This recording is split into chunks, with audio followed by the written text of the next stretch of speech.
True Crime with Eve.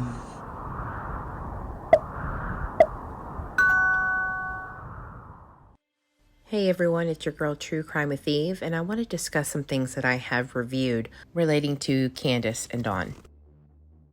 Back in August of 2021, Candace Floden, which is Candace Bly's oldest daughter, wrote some Facebook posts explaining her side of the story and what she was told had happened to her along with her brother before being adopted and put into foster care. She states that her mom was a meth head and abused her and her brother as babies. Candace responds with, "Well, I was with someone that I thought loved me and wanted a family, but I was wrong. And I have no excuse, but I was only 19 and he was 42. He was into drugs and I didn't know what they were at the time. So I tried it and didn't like it. And I told him I didn't, and he kept telling me if I didn't do them with him, he would take you and your brother away from me. But he was a very controlling person if I didn't do something right or his way."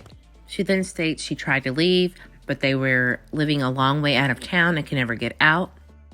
Then the courts got involved and she was given a chance to let them go to family or take them into foster care, which they ended up going to anyway.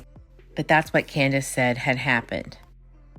So let's take a look at AB's interview with Jody Sue Brown, explaining an odd conversation she had with Candace, which is what reminded me of Candace's daughter in her Facebook post.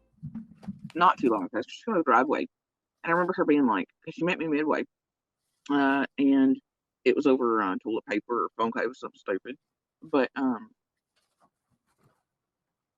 she was like, she said something about she had smoked meth the night before, whatever.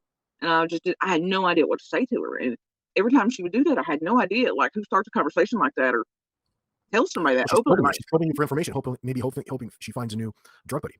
No, because the way she put it out was like, yeah, we had a good time last night, and then, like, I was smoking meth, and I was like, and then my facial expression sometimes, I mean, they're just there. And, and I'm like, yeah, like, it was a normal average conversation because she's used to talking like that with other people she's around, and she forgets who she's around me. And then after a second or two, she realizes, and it's like, oh, I forget I'm near the lady that has a stick up her butt. So then she's like, well, yeah, but Dawn made me. And every time it was always like she would forget and say something like that to me, oh, but Dawn, right? But I knew Dawn's preference was always crack. And Dawn would even say that. But he was known to use meth too here and there. So again, the men in her life tend to make decisions for her, especially ones like doing drugs. And I'm going to go ahead and call bullshit on that one. It's one thing to not take accountability for your actions, but it becomes a whole nother level using someone else like her baby daddies, Andrew and Dawn, to create doubt in your mind that she is capable of these things, and she's just the victim. But for her to have a missing child now after going through that is not what I would call a coincidence, and at this point, very intentional, which also makes me think that she is vindictive, which I'm sure we've all heard the interview with Grandis, and I'll just say that that apple does not fall far from the tree. So we've always talked about who's the fall guy in this. Is it Dawn? Is it Candace?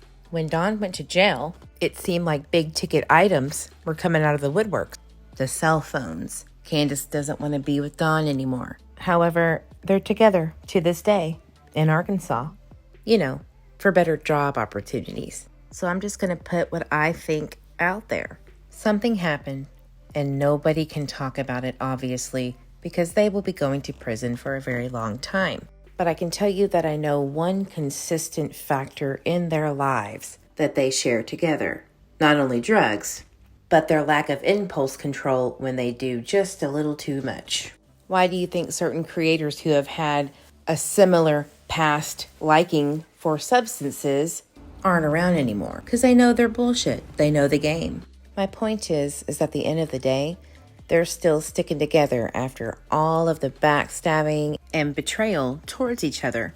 And with social media's failed attempts to break them apart so that they may turn on each other, I think it's going to be a lot faster if it just happens on its own naturally like it should have. But which one is going to do too much of something, say too much of something on a random day when you're calmly eating your Cheerios, and boom, the bombshell information that everyone's been waiting for? Is it going to be the tomato or the tomato? And I don't get it because I don't understand why TBI and Hawkins County won't tell me anything, but they don't tell me shit, man. I'm just why won't nobody tell me anything?